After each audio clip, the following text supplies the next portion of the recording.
వచ్చేసిందండి. అందుకని నేను ఇవాళ మామిడికాయ పప్పు చేస్తున్నాను. గంట ముందు పప్పు నానబెట్టాను.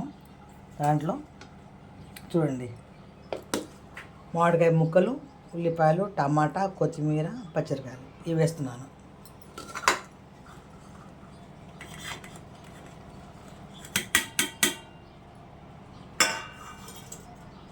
తర్వాత పసుపు, కారం, కొంచెం ఏమో ఇదండి హింగ్ అంటారు, వేస్తున్నాను. ఒక గ్లాస్ నీళ్ళు వేద్దామండి. 5 విజిల్స్కి పప్పు ఉడికిపోతుంది. మళ్ళీ చూపిస్తాను. పప్పు మెదిపేసానండి. చాలా బాగుంది, చాలా రుచిగా ఉంటుంది. పప్పు తాలింపు వేస్తున్నానండి.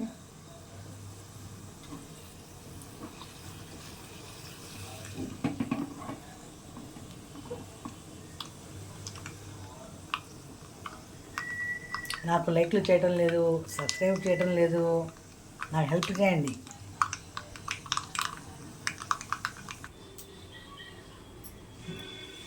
తాలింపు వేస్తున్నానండి. మామిడికాయ పప్పు రెడీ. మీ సిస్టర్కి లైక్లు చేయాలి, మీరు సబ్స్క్రైబ్ చేసుకోవాలి, నా వీడియోలు చూస్తూ ఉండాలి, నాకు సపోర్ట్ చేస్తూ ఉండాలి.